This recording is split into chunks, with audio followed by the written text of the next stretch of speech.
Olá, neste IELTS Reading Assignment nós temos um texto a interpretar que não é necessariamente um texto muito grande, mas tem uma prática de fato muito importante a ser feita, que é a prática de este tipo de questão que é 100% certo que cairá no seu exame IELTS Reading, independente se você o faça academic ou general training, que é o yes, no e not given. Você tem aqui sentenças que na prática são conclusões do texto que você acabou de ler.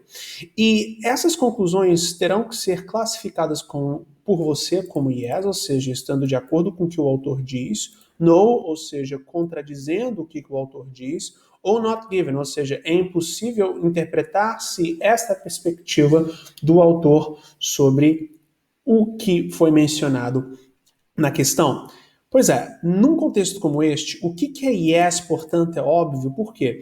O que é yes nada mais é do que uma afirmação que foi feita pelo autor, só que com outras palavras, e, portanto, é bem simples.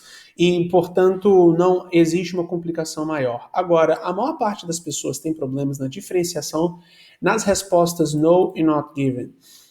E, portanto, elas muitas vezes dão not given quando é no e no quando é not given, e aqui é onde se encontra a maior parte dos erros. E tendo isso em vista, vamos aqui saber de fato diferenciar um do outro, não é? Quando nós então estamos falando de algo que é not given, começando pelo que é básico, not given ocorre pelo contexto onde que você tem uma sentença que afirma algo que em nenhum momento foi mencionado, nem direta e nem indiretamente por parte do autor no texto. Num contexto como este, já que não foi nem mencionado direto ou indiretamente, não é possível sabermos de forma nenhuma a perspectiva da pessoa e, portanto, classificamos como not given. Agora, o outro contexto não tão óbvio no qual not given é utilizado ou pode ser utilizado como a classificação correta para a questão, é quando você tem uma sentença que fala sobre algo que o texto fala sobre, chega a uma conclusão que o texto não chega, mas também o texto não nega. A maior parte das pessoas para a sua análise quando elas chegam à conclusão que a sentença fala sobre algo que o texto fala sobre, mas o texto não conclui o mesmo que a sentença concluiu. Elas, ao chegar a este ponto, classificam automaticamente a sentença como no. Mas temos aí um problema porque no somente ocorre em duas circunstâncias. Ou quando o texto nega explicitamente o que é dito na sentença, ou a sentença nega explicitamente o que é dito no texto, ou quando você tem a sentença dizendo algo que é o oposto do que o texto diz, ou seja, não nega, mas diz o contrário.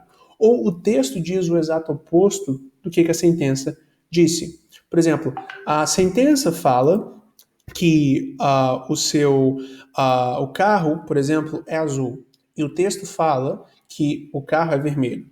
Ao mesmo tempo, então, não houve uma negação, o fato é que temos uma oposição entre os dois. Num contexto como este, definitivamente temos uma circunstância, portanto, onde que você tem uma contradição fazendo com que seja no. E se você, por exemplo, tem um texto falando que o carro é vermelho e a sentença falando que o carro não é vermelho, você tem literalmente o negar do que é afirmado, portanto também é no.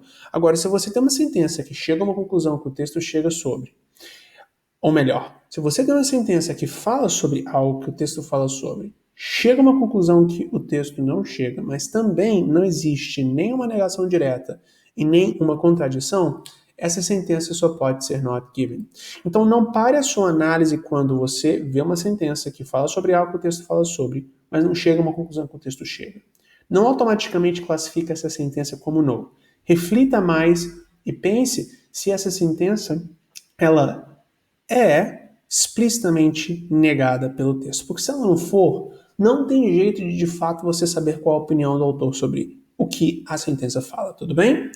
Então, esta é a referência para questões que sejam yes, no e not given. Eu lhe desejo uma ótima prática IELTS Reading.